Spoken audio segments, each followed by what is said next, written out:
Hello Francis, welcome. Thank you. Another episode.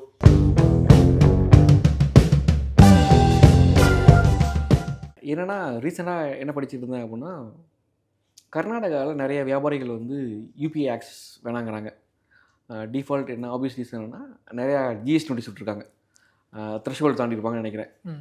So எது நமக்கு வரமாக இருந்துச்சோ அதுவே இப்போ வந்து சாபமாக மாறுதா? ஸோ இந்த வாரம் யூபிஐ பற்றி பேசலாம். யூபிஐ ட்ரான்சாக்ஷன் ஏன்னா வந்து 10 ரூபா இளநீ வாங்குகிறோம், பூ வாங்குகிறோம் அப்படின்னா கூட யாரும் இப்போ கேஷ் எடுத்துகிட்டு போகிறதில்ல. எஸ். எஸ்பெஷலி தமிழ்நாட்டில் பார்த்தீங்கன்னா டவுன் பஸ்ஸில் ரூட் பஸ்ஸில் கூட யூபிஐ பேமெண்ட் வந்துருச்சு. ஸோ கேஷுங்கிறதுக்கான நெசசிட்டி எல்லாம் போயிடுச்சு. இது வரமா இருக்குமா, என்னவாகும்? ஸோ அதை பற்றி பேசுவோம். அதுக்கு முன்னாடி வாட்ஸ் யுவர் தாட்? இப்போ நீங்கள் கேட்ட கொஷின் வந்து அந்த ஷாப்கீப்பர்ஸ்லாம் நாங்கள் வந்து யூபிஐ அக்செப்ட் பண்ண மாட்டோம்னு சொன்னது. அது வந்து இந்தியன் லா அந்த மாதிரி இருக்குது. ஸோ இப்போ ஜிஎஸ்டி டிபார்ட்மெண்ட்டோ ஐடி டிபார்ட்மெண்ட்டோ யார்கிட்டையாவது போய் எனக்கு ட்ரான்சாக்ஷன் டேட்டா கொடு அப்படின்னு கேட்டால் கொடுத்து தான் ஆகணும். That is how Indian laws. So அதனால் அவங்க வந்து they're collecting data in bulk. UPI transactions எல்லாத்தையும் பல்கில் கலெக்ட் பண்ணி அண்ட் அதில் ஆட்டோமேட்டிக்காக இந்த லிமிட்டுக்கு மேலே போனாலோ இல்லை ட்ரான்சாக்ஷன் அளவு இதுக்கு மேலே இருந்தாலோ ஒரு நோட்டீஸ் வந்து ஆட்டோமேட்டிக்காக போயிடும். அதுக்கு வந்து மேனுவல் எஃபர்ட் கூட இருக்கணும்னு அவசியம் கிடையாது. ஸோ இந்த மாதிரி நோட்டீஸஸ் நிறைய வந்தது எல்லாமே ஆட்டோமேட்டிக் நோட்டீஸஸ் ஆக்சுவலாக. ஓகே. ஸோ இந்த சென்ஸ் நிறைய ட்ரான்சாக்ஷன்ஸை வந்து ஃபார்மலைஸ் பண்ணுறாங்க. ஃபார்மலைஸ் பண்ணதுக்கப்புறமா அதில் டேக்ஸ் அட்ஹெரன்ஸ் பார்க்குறாங்க. பட் இப்போ தான் வந்து ஷாப்கீப்பர்ஸ் வந்து அதை ரியலைஸ் பண்ணுறாங்க, நம்ம வந்து இவ்வளோ டேக்ஸ் கட்டாமல் இருந்திருக்கோம் அப்படின்னு. ஸோ இது ஒரு டக் ஆஃப் வார் மாதிரி தான். கவர்மெண்ட் ஒரு பக்கம் இழுக்கும், அவங்க ஒரு பக்கம் இழுப்பாங்க. ஒரு டேக்ஸ் ரேட்டு ஒன்று டேக்ஸ் ரேட்டில் இது வரும், இல்லை வேறு ஏதாவது கன்செஷன் கிடைக்கும். அது it will come. But customer behaviour ஒரு தடவை மாறிடுச்சுன்னா அதை திரும்ப மாற்றுறது வந்து இட்ஸ் வெரி டிஃபிகல்ட். இப்போ வந்து ஒரு கடை இருக்குது, பக்கத்தில் இன்னொரு கடை வந்து நான் யூபிஐ அக்செப்ட் பண்ணுறேன்னு சொன்னால் மக்கள் அங்கே போயிடுவாங்க. பிகாஸ் யாரும் கேஷ் வச்சுக்கிறது இல்லை இப்போ. ஸோ அது பட் அதுக்கு முன்னாடி யூபிஐனா என்ன? That's I think a basic question. And why it became popular? Probably COVID. Demonetization. So there could be multiple reason. அதுக்கு முன்னாடி பேடிஎம் வந்து had also prepare the ground. அவங்க தான் இந்த ஆன்லைன் ட்ரான்சாக்ஷன்ஸில் வந்து வாலெட், அவங்க வந்து பேங்க் டு பேங்க் ட்ரான்ஸ்ஃபரில் வாலெட் அவங்களுக்கு ஒரு வாலெட் வச்சுருந்தாங்க. அந்த வாலெட்டில் ட்ரான்சாக்ஷன் இது பண்ணது, அதை பாப்புலரைஸ் பண்ணி வச்சுருந்தாங்க. அதுக்கு நெக்ஸ்ட் லெவல் வந்து UPI made it very easy to do actual money. பேடிஎம்ன்றது ஆக்சுவல் மணி கிடையாது, அவங்க வாலெட்டில் இருக்க ஒரு நம்பர் அவ்வளோ. ஈவன் மணியும் அதே தான், பட் ஸ்டில் அதை ப்ரிப்பேர் பண்ணி வச்சுருந்தது. And it has gone to a level. இன்றைக்கி வந்து போன ஃபினான்ஷியல் இயரில் 18,600 கோடி ட்ரான்சாக்ஷன்ஸ் நடந்திருக்கு. Which is huge. Online transactions, instant transactions, recorded transactions நடந்திருக்கு. இவ்வளோ ட்ரான்சாக்ஷன்ஸ் வந்து முன்னாடி நம்மளால் ட்ராக் பண்ணியிருக்க முடியுமா அதெல்லாம் தெரியல. So in that sense UPI உலகத்தில் இன்றைக்கி வந்து it's something that people are looking at with. அதான் அடுத்தது கேட்கலாம்னு நினச்சேன். ஃபார் எக்ஸாம்பிள் மொபைல் பேங்கிங் ட்ரான்சாக்ஷனுங்கிறது இந்தியா, சீனா தான் அதிகமாக பண்ணுறாங்க. மற்றபடி வெஸ்டர்ன் கண்ட்ரிஸோ இல்லை வந்து வேறு எங்கேயுமே அவ்வளோ கிடையாது. எனக்கு 2 கேள்வி இருக்குது இதில். ஒன்று, என்னோடய ப்ரொஃபஸர் சொல்லுவார், எது அதிகமாக உங்களுக்கு ப்ராஃபிட் கொடுக்கும் அப்படின்னா டேக்ஸ் எவேஷன் தான். டேக்ஸ் கட்டாமல் இருக்கிறது தான் மிகப்பெரிய லாபம் அப்படிங்கிறது தான் ஒரு 10 வருஷம் இருந்து சூழ்நிலை. இது யூபிஐ வந்த பிறகு டேக்ஸ் கட்டாமல் இருக்கிறதுங்கிறது இல்லாமல் போயிருமா? ஒன்று. ரெண்டாவது வந்து இந்தியாவில் சீனாவில் இவ்வளோ மொபைல் ட்ரான்சாக்ஷன் நடக்கும்போது மற்ற ஊரில் ஏன் அது வந்து ஃபெமிலியர் ஆகவே இல்லை? ஃபார் எக்ஸாம்பிள் இங்கே நம்ம பண்ணிகிட்டு இருக்கோம், அங்கே வந்து வேறு ட்ரான்சாக்ஷன் தான் இருக்குது, அது ஏன்? ஒன்று வந்து அங்கே ஏற்கனவே ஒரு எஸ்டாப்ளிஷ் சிஸ்டம் இருக்குது. For example credit card is very popular in the west. அங்கே that is also instant. At least the transaction is instant. இங்கேயாவது நம்ம ஒரு யூபிஐ ஆப்னா you have to punch in the code number எல்லாம் பண்ணோம். அங்கே வந்து ஸ்வைப் மட்டும்தான், அங்கே கார்டுக்கு பின்னு கூட கிடையாது. ஸோ நம்ம யூபிஐ ஆப் கண்டுபிடிக்கிறதுக்கு முன்னாடி அவங்க வந்து already have very very mature develop system. And என்ன சொல்கிறது, அங்கேயும் செட்டில்மெண்ட் வந்து and merchants are use to it. அந்தளவுக்கு அது செட்டில் ஆகிற வரைக்கும் வெயிட் பண்ணுற அளவுக்கு அவங்களுக்கு பொறுமைலாம் இருக்குது. இங்கேன்னா கேஷு இல்லைனா பேங்க் ட்ரான்ஸ்ஃபர் பண்ணால் தான் காரியம் நடக்கும். அங்கே அந்த மாதிரி இல்லை. I think the market is more mature and develop. So அது ஒன் ஆஃப் த ரீசன்ஸ். ஏன்னா அந்த பிஹேவியர்லேருந்து they have to transfer to new behavior which is not அவ்வளோ அட்வான்டேஜ் கிடையாது. மேபி ஸ்லைட்லி பெட்டராக இருக்கலாம், ஏன்னா பேங்க் அக்கௌண்ட்டுக்கு உடனே தெரியுது அந்த மாதிரி இருக்கலாம். And you have more control. But it's not a huge step that you can change your entire behaviour. அது அது அவங்களுக்கு தேவையில்லாமல் இருந்திருக்கலாம். அண்ட் நம்ம டெவலப்பிங் மார்க்கெட்ஸ் இந்தியா, சைனா ரொம்ப ஃபாஸ்ட்டாக வந்து மொபைல் ஃபோன் அடாப்ஷன் இருந்தது. So I think we use that. Back to first question, tax எவேஷனுக்கு இனிமேல் நடக்கவே வாய்ப்பு இல்லையா? What's that? டேக்ஸ் எவேஷன், அதாவது வரி கட்டாமல் வரி கட்டாமல் இருக்கிறதுக்கு லீகலாகவும் நிறைய வேலை இருக்குது, நிறைய வழி இருக்குது. அது பண்ணுவோம். I think that will continue to happen. ஆனால் அன்ரெக்கார்டட் டிரான்சாக்ஷன்ஸ் அது வந்து பெரிய லெவலில் தான் இருக்கும். சின்ன சின்ன சின்ன கடைங்க தான் ஆக்சுவலாக நம்மளால் ட்ராக் பண்ண முடியும். இப்போ ஒரு ரியல் எஸ்டேட் பேமெண்ட்டோ இல்லை ஒரு பெரிய பெரிய டிரான்சாக்ஷன்ஸ், வேறு நிலம் வாங்குறது, இல்லை நம்ம கல்யாணம் பண்ணுறது, கிஃப்ட் பண்ணுறது, ஆர் ஈவன் பிளாக் பிரைபரி, இதெல்லாம் வந்து யூபிஐல நடக்க போகிறதில்ல. ஸோ அந்த மாதிரி லார்ஜ் பேமெண்ட்ஸ்லாம் with still stay out of it. சின்ன சின்ன பேமெண்ட், இந்த இளநீ கடை வச்சுருக்கவர், பூக்கடை வச்சுருக்கவங்க, ஆட்டோ ஓட்டுறவங்க, இவங்கெல்லாம் வந்து they will have to report. But I think there will be some negotiation between the government and common man. ஒரு பாயிண்ட்ல வந்து செட்டில் ஆவாங்க. ஸோ இந்த ரியல் டைம் பேமெண்ட் ட்ரான்ஸ்ஃபர் நடக்குதா உண்மையாகவே? நான் உங்களுக்கு கணிச்சு வச்சேன்னா அது உண்மையாகவே என் அக்கௌண்ட் உங்கள் அக்கௌண்ட் வருதா? அதை பற்றி சொல்லுங்களேன். ஓகே, ஸோ இந்த ஆர்கிடெக்சர் எப்படி ஒர்க் ஆகும்னா, ஸோ இது எல்லாத்துக்குமே சென்டரில் வந்து ஒரு ஆப் இருக்குது. That is a Google Pay ஒரு ஃபோன்பே, ஏதோ ஒரு ஆப். அந்த ஆப் வந்து is connected to my bank account. ஆமாம், த்ரூ அ விபிஐ, ஒரு ஐடி. அந்த ஐடி யூனிக் ஐடி, எனக்கு மட்டுமே உள்ள யூனிக் ஐடி. அந்த ஐடியில் வந்து ஒரு பேங்க் அக்கௌண்ட்டை லிங்க் பண்ணிவிட்டு, அதே மாதிரி இன்னொருத்தருக்கு வந்து அதே மாதிரி ஒரு ஐடி இருக்குது, ஒரு பேங்க் அக்கௌண்ட்டில் லிங்க் இருக்குது. இப்போ இந்த ரெண்டு பேங்க் அக்கௌண்ட்டும் பேசிக்கிறதுக்கு there has to be a mediator. அந்த mediator has to be accepted by everyone. அதே மாதிரி இவங்க அனுப்புகிற டேட்டா வந்து அவங்களுக்கு புரியணும். அந்த மாதிரி அதுக்கு ஒரு காமன் ப்ரோட்டோகால் வேணும். அந்த காமன் ப்ரோட்டோகால் தான் யூபிஐ. ஸோ இப்போ வந்து நான் வந்து உங்களுக்கு ஒரு 100 rupees அனுப்புகிறேன்னா, இந்த ஆப்பில் வந்து 100 rupees அனுப்பிடுவேன். Which means it gets converted to a message. அந்த மெசேஜில் வந்து இந்த பேங்க்கு, இந்த அக்கௌண்ட் நம்பருக்கு 100 ரூபாய் ஃபஸ்ட்டு செக் பண்ணோம். இந்த பேங்க் அக்கௌண்ட்டில் 100 ரூபாய் இருக்கா அப்படின்னு ஃபஸ்ட்டு செக் பண்ணோம். இருக்குன்னு வந்ததுன்னா then it cents a message to the other bank saying that 100 ரூபா கிரெடிட் பண்ணிடுங்க. ஸோ உங்கள் பேங்க் அக்கௌண்ட்லேருந்து 100 ரூபாயை உங்கள் பேங்க்கு டெபிட் பண்ணிடும், எடுத்துருவாங்க. அண்ட் அவங்க பேங்க் அக்கௌண்ட்டில் அவங்க பேங்க் வந்து 100 ரூபாயை போட்டுருவாங்க. ஹவவர் இந்த ரெண்டு பேங்க்குக்கும் செட்டில்மெண்ட் இன்ஸ்டண்ட்டாக நடக்கும். இதுக்கு வந்து I don't know the frequency, maybe once a day அந்த மாதிரி பண்ணுவாங்க. நெட் பட் அதாவதுனா ரியல் டைம் கேன்சல் நடந்தால் கூட அப்படி கிடையாதுங்கிறதா. அதாவது பேங்க் வந்து உங்கள் அக்கௌண்ட்லேருந்து காசை வெளியே எடுத்துருவாங்க, அவ்வளோதான். ஆர் உங்கள் அக்கௌண்ட்டுக்குள்ளே காசை போட்டுருவாங்க. ஆனால் இந்த காசு இங்கேருந்து அங்கே போச்சானா இல்லை. அந்த செட்டில்மெண்ட் வந்து இட்ஸ் ஸ்டில் பல்க். அது வந்து ஒரு நாளைக்கு ஒரு தடவையோ அந்த மாதிரி தான் நடக்கும். அது வந்து ரியல் டைமாக யூபிஐயில் எனக்கு தெரிஞ்சு நடக்கிறது இல்லை. ஃப்ரெண்ட்ஸ், இப்போ சும்மா கொஞ்சம் நாஸ்டாலஜிக்காக பேசணும்னு நினச்சேன்னா 2005 தான் நிஃப்ட் வந்துச்சுன்னு நினைக்கிறேன். எஸ், அதுதான் இந்தியாவில் யூபி இப்போ ஒரு பெரிய ரெவல்யூஷன்னா 2005 வந்து நிஃப்ட் தான். அதுக்கு முன்னாடி வந்து மிகப்பெரிய ரெவல்யூஷன். அதுக்கு முன்னாடி எப்படி ட்ரான்சாக்ஷன் நடந்துச்சு?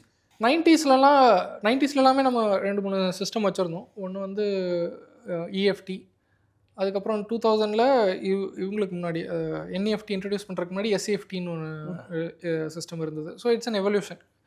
அதே மாதிரி பல்க் ட்ரான்ஸ்ஃபருக்காக இசிஎஸ்னு ஒன்று வச்சுருந்தாங்க, எலக்ட்ரானிக் கிளியரிங் சிஸ்டம். இஎஃப்டினா எலக்ட்ரானிக் ஃபண்ட் ட்ரான்ஸ்ஃபர், ஏசிஎஃப்டினா speed electronic fund transfer. So ஒரு செட் ஆஃப் அப்படியே இவால்வ் ஆகிட்டே தான் வந்தது. அதில் அப்படி தான் நெஃப்ட் வந்தது. NEFT is a very evolved system. SCFT, EFT ரெண்டுத்தையுமே அதுதான் ரீப்ளேஸ் பண்ணிச்சு. இஎஃப்டி அண்ட் எஸ்சிஎஃப்டி ஒரே சமயத்தில் ஆப்ரேட் ஆகிட்டு இருந்துச்சு. பட் அது ரெண்டுத்தையுமே என்இஎஃப்டி வந்ததுக்கப்புறம் இட் காட் ரீப்ளேஸ்ட். இப்படி சொல்லலாமா? நெஃப்ட் வந்ததுக்கு பிறகு வந்து காமன் மேனுக்கான ட்ரான்சாக்ஷன் மாறிச்சு. எஸ். ஸோ ஒன்று என்னென்னா, அந்த இஎஃப்டி இதெல்லாம் வந்து எல்லா பேங்க்குமே அதில் ஆன்போர்ட் ஆகலை. ஓகே, அது வந்து வெரி வெரி க்ளோஸ் சிஸ்டம், ஒரு எக்ஸ்க்ளூசிவ் சிஸ்டம் மாதிரி இருந்தது. அதில் யாரெல்லாம் இருக்காங்களோ அவங்க மட்டும்தான் அதை யூஸ் பண்ண முடியும். இன்டர் பேங்க் ட்ரான்ஸ்ஃபர்ஸ்க்கு நிறைய யூஸ் பண்ணாங்க. ஸோ இப்போ வந்து ஒரு பேங்க் வந்து இன்னொரு பேங்க்குக்கு காசு கொடுக்குறதோ இல்லை செட்டில்மெண்ட் பண்ணுறதோ, இப்போ செக்கு ஒரு பேங்க்லேருந்து இன்னொரு பேங்க்கில் வருது, அந்த செட்டில்மெண்ட்லாம் பண்ணுறதுக்கு வந்து தேர் மோஸ்ட்லி யூஸிங் இட். இண்டிவிஜுவல் ட்ரான்சாக்ஷன்ஸ்க்கு அது அவ்வளோ பெருசாக யூஸ் பண்ணல. அதுக்கப்புறம் ஆர்டிஜிஎஸ், அதுவும் ஏர்லி 2004 வந்ததுன்னு நினைக்கிறேன். அதில் வந்து ஃபஸ்ட்டு பேங்க் இன்டர் பேங்க் ட்ரான்ஸ்ஃபருக்கு வச்சுருந்தாங்க. அப்புறம் வந்து காமன் மேனும் அதை யூஸ் பண்ணிக்கலாம். அது வந்து கொஞ்சம் within half an hour almost real time. என்இஎஃப்டியும் it's not real time, but அரை மணி நேரத்துக்கு ஒரு தடவை செட்டில்மெண்ட் நடக்கும். ஸோ அரை மணி நேரத்துக்கு வர ட்ரான்சாக்ஷன்ஸ் எல்லாத்தையும் பல்க் பண்ணி and they will net off and do a settlement. So ஒரு நாள் டிரான்சாக்ஷனில் 90s இருந்தது. அப்புறம் வந்து அரை மணி நேரம், அரை நாள், அரை மணி நேரம், வித்தின் அ டே, அந்த மாதிரி வந்து இப்போ வந்து ரியல் டைமில் வந்து நிற்கிறோம். என்இஎஃப்டியில் என்னென்னா தே மேட் இட் யூனிவர்சல். எல்லா பேங்க்குக்கும் ஒரு ஐஎஃப்எஸ்சி கோடுன்னு ஒன்று கொடுத்து, IFSC code was introduced for implementing NEFT. So which means every bank has to have every bank branch has to have a unique identifier. And then உங்களோட account number வந்து அந்த இதோட match ஆகி then you can do a real time transaction. And அதுலேயுமே வந்து inter bank settlement I think was not அந்த half an hour ஒரு தடவை கிடையாது. Settlement will happen and then inter bank settlement probably was bulk out. அதே மாதிரி bulk பண்ணி net பண்ணுவாங்க. எப்படின்னா இப்போ நான் வந்து ஹெச்டிஎஃப்சிலேருந்து ஐசிஐசிஐ பேங்க் அனுப்புகிறேன்னா ஐசிஐசிஐ பேங்க்லேருந்து யாராவது ஹெச்டிஎஃப்சி பேங்க்குங்க அனுப்பிச்சிருப்பாங்க. ஸோ நெட் வந்து அவ்வளோ ட்ரான்ஸ்ஃபர் வந்து அவ்வளோ பெரிய வால்யூமாக இருக்குது. ஒரு நாள் ஃபுல்லாக எடுத்து பார்த்தீங்கன்னா எவ்வளோ வந்ததோ அந்த அளவுக்கு திரும்ப போயிருக்கும். ஸோ இன் தட் சென்ஸ் அந்த நெட்டிங் பண்ணிட்டு அதுக்கப்புறமா தான் அவங்க செட்டில் பண்ணுவாங்க, which continues. So that is how it has evolved. இன்றைக்கி நம்ம இன்ஸ்டண்ட்டாக பண்ணுறது வந்து 90s வந்து ஒரு நாளில் பண்ணுறது பெரிய விஷயமாக பார்த்துட்டு இருந்தாங்க. அதை வச்சு செக்கு கொடுத்தா அது 2 நாள் ஆகும், அந்த மாதிரிலாம் இருக்குது. அப்போல்லாம் பேங்க்குக்கு போகிறதே ஒரு பெரிய அதுதான் ப்ராசஸ். எனக்குலாம் நான் நான் வந்து காலேஜ் படிக்கும்போது தான் எஸ்பிஐயில் போய் டோக்கன் போட்டுட்டு உட்காந்துருப்பேன். அதெல்லாம் வந்து நானும் பண்ணியிருக்கேன். ஆக்சுவலாக நான் வந்து 2005 தான் காலேஜ் ஜாயின் பண்ணேன். அப்போயே வந்து டிடி எடுத்து தான் பே பண்ணோம். ஆன்லைன் அவங்களுக்கு லிங்க் அதெல்லாம் கிடையாது. ஸோ இப்போ வந்து என்இஎஃப்டியில் லிங்க் ஜென்ரேட்லாம் பண்ண முடியும். எது பண்ணாலும் பேங்க்கு போய் டோக்கன் வாங்கிட்டு அந்த சிஸ்டம். ஸோ அந்த மாதிரிலாம் நானும் நின்றுருக்கேன். எஜுகேஷன் லோன் எடுத்தப்போ அதுக்கு செக்கை வாங்கிட்டு இங்கே போய் இது கொடுத்துட்டு உட்காரணும். So yes. Okay, back to என்னன்னா இப்போ ரியல் டைம் ட்ரான்சாக்ஷன் நடக்குது. ஸோ ஹவு இந்த payment gateway companies are making money? So இதில் வந்து பேமெண்ட் கேட்வேன்னு டேரெக்டாக கிடையாது. யூபிஐன்னு எடுத்துக்கிட்டால் இப்போ நம்ம ஃபோன்பேன்றது it's a consumer app. Okay, இப்போ ஃபோன்பேவோ இல்லை கூகுள் பேவோ இல்லை இப்போ எஸ் எப்படி பணம் சம்பாதிக்கிறாங்க? கிரெடிட் கார்டுனா நம்மளால் தெரியுது. கிரெடிட் கார்டுனா ஃபார் எக்ஸாம்பிள் நான் ஒரு 100 சேவ் பண்ணேன் அப்படின்னா உங்களுக்கு வந்து ஒரு 98 ரூபா இல்லை 99 ரூபா கிடைக்கும். 100 ரூபாங்கிறது பேங்க்குக்கோ இல்லை விசா கார்டுக்கோ வாட்டவோ போயிடும். எஸ். இப்போ இந்த ஆப்பில் எப்படி சம்பாதிக்கிறாங்க? ஸோ ஒன்று வந்து ஆப்ட வந்து ஒன்று லாட் ஆஃப் அந்த பேமெண்ட்லேருந்து அவங்க அவ்வளோ சம்பாதிக்கிறது இல்லை. ஆக்சுவலாக யூபிஐயில் இன் யூபிஐ ட்ரான்சாக்ஷன் இஸ் ஃப்ரீ. எல்லா ஆப்புமே ஃப்ரீயாக தான் கொடுக்குறாங்க. ஸோ அதுலேருந்து அவங்களுக்கு பெருசாக வர்றதில்லை. However some QR codes are link to wallet. இப்போ பேடிஎம் வாலெட்லேருந்து நான் ட்ரான்ஸ்ஃபர் பண்ணுறேன்னு வைங்க. ஓகே. ஸோ தென் அந்த ஆப் வந்து பேடிஎம் வாலெட்லேருந்து காசு வாங்கிக்குவாங்க. ஸோ அந்த மாதிரி but that is very minute என்னை பொறுத்த வரைக்கும். பட் இந்த டேட்டா வந்து it can be used in analytics. So இதை வந்து இந்த டிரான்சாக்ஷன் டேட்டா வந்து அவங்க அனாலிட்டிக்ஸாக மர்ச்சன்ட்ஸ்க்கு விற்கலாம். அதுக்கு டேஷ்போர்ட் போட்டு சப்ஸ்கிரிப்ஷன் காஸ்ட் வாங்கலாம். இதை தவிர அவங்களுக்கு மெயினாக என்ன ரெவென்யூ சோர்ஸ்னு என்ன பொறுத்த வரைக்கும்னா, நீங்கள் ஆப் இப்போ ஓப்பன் பண்ணி பார்த்தீங்கன்னா it has lot of cross selling. Okay, coupon code loan விற்கிறாங்க. லோன் கூப்பன் கோட்ஸை கூட I don't think it will be huge. But loan நிறைய விற்க ஆரம்பிச்சிட்டாங்க. இன்சூரன்ஸ் ப்ராடக்ட்ஸ் விற்கிறாங்க. கிரெடிட் கார்ட்ஸ், அட்வர்டைஸ்மெண்ட்ஸ் நிறைய ரன் பண்ணுறாங்க. ஸோ இந்த மாதிரி cross selling plus third party வந்து அவங்க ஆப்லேயே விற்கிறதுக்கு ஆப்ஷன் கொடுக்குறாங்க. ஸோ இது வந்து அவங்களுக்கு பெரிய ரெவென்யூ சோர்ஸ். இதுதான் மெயின், இப்போதைக்கு இதுதான் மெயின் ரெவென்யூ சோர்ஸ்னு நினைக்கிறேன். அதே மாதிரி லார்ஜ் ட்ரான்சாக்ஷனுக்கு சில பேர் சார்ஜ் பண்ண ஆரம்பிச்சிருக்காங்க. ஒரு 2000 ரூபாய்க்கு மேலே போனால் ஒரு ஸ்மால் பர்சன்டேஜ் அந்த மாதிரி சார்ஜ் பண்ணுறாங்க. இந்த ஆப்ஸும் யங் ஆப்ஸ் தான். So they are also evolving. இப்போ வந்து ஆப்லேயே வந்து ஃபார் எக்ஸாம்பிள் இது ஒரு ஃபைனான்ஷியல் ஆப்ன்றதுனால இங்கே ஸ்டாக் ட்ரேடிங் அதெல்லாம் நம்ம எனேபிள் பண்ணலாம்.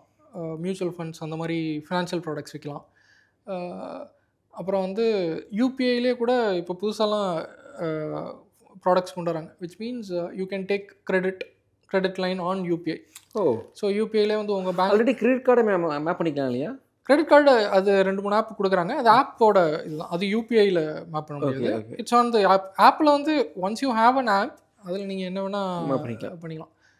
ஸோ இப்போ யூபிஐலேயே ஆனால் கிரெடிட் லைன் கொண்டு வராங்க. You can ask A bank to give you credit line. For example எனக்கு 10,000 கிரெடிட் லைன் தான், அதில் இன்ட்ரெஸ்ட் எதுவும் வராது. 10,000 வரைக்கும் நீங்கள் கிரெடிட் லைன் இருக்குது உங்களுக்கு ஓப்பனாக இருக்குது.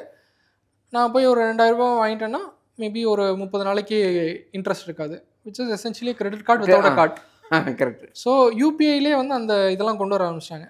ஐ டோன்ட் நோ அதில் எவ்வளோ டிரான்சாக்ஷன் வால்யூம் இருக்குது அப்படிலாம் தெரியல. இருக்கா, லைவாக இருக்கா? அது இருக்குன்னு தான் நினைக்கிறேன். It's already implemented. ஆனால் எவ்வளோ பேர் யூஸ் பண்ணுறாங்கன்னு எனக்கு தெரியல. It's new product. ஏன்னா புது ஃப்ரேம் ஒர்க் அவங்க கொண்டு வந்திருக்காங்க. கிரெடிட் லைன்ன்றது இது வரைக்கும் இல்லாத. Because at the end of the day அந்த பேங்க் தான் அந்த கிரெடிட் டெபிட் பண்ணுறது. ஓகே. ஸோ இவங்க அனுப்புகிற மெசேஜில் it has to be encoded in the right way which says இவங்களுக்கு வந்து இவ்வளோ லோன் கொடுத்துருங்க அண்ட் இமீடியட்லி ஒரு லோன் அக்கௌண்ட் ஒன்று ஓப்பன் ஆகணும். அந்த கிரெடிட் லைன் இருக்கும்போதே ஒரு லோன் அக்கௌண்ட் ஓப்பன் ஆகிடும். ஸோ அதில் வந்து இவ்வளோ 2,500 rupees பில்லாக இருக்குன்னா 2,500 rupeesக்கு இந்த அக்கௌண்ட்டுக்கு லோன் கொடுத்துருங்க. ஸோ இதுதான் அவங்க இதில் வந்து வேறு தேர்ட் பார்ட்டி யாரும் இன்வால்வ் ஆகுறது கூட கிடையாது. It's only a bank giving loan to you. Correct. அது ஏற்கனவே அப்ரூவ் ஆன லோனு. ஸோ உங்களுக்கு உடனே கிடச்சிருது. It's like a credit card. It's essentially credit card but UPI இதில் பேமெண்ட் ட்ரான்ஸ்ஃபர் நடக்குது. Yes. So these apps make money out of customers. UPI டிரான்சாக்ஷன்ஸ்னால அவங்களுக்கு காசு வரதில்லை. பட் இவ்வளோ டிரான்சாக்ஷன்ஸ் நடக்கிறதுனால அவங்களுக்கு டேட்டா இருக்குது, இவ்வளோ கஸ்டமர் பற்றி இன்சைட்ஸ் இருக்குது. எங்கே செலவு பண்ணுறேன் இப்போ ஒரு மர்ச்சென்ட்டை வந்து அவங்க மேப் பண்ணியிருக்காங்க, துணி வாங்குகிற மர்ச்சென்ட்டோ இல்லை ஃபார்மசியோ. ஸோ அந்த டேட்டா வந்து is very useful for that.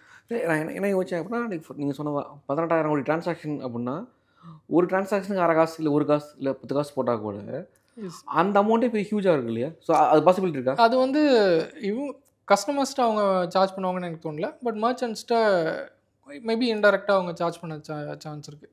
அதாவது அடிஷ்னல் சர்வீசஸ்லாம் அவங்களுக்கு கொடுத்து. ஃபார் எக்ஸாம்பிள் இப்போ வந்து ஒரு யூபிஐனா முன்னாடி அந்த ஸ்டிக்கர் மட்டும் தான் ஒட்டியிருப்பாங்க. இப்போ பார்த்தீங்கன்னா அந்த சவுண்ட் பாக்ஸ்லாம் இருக்குது.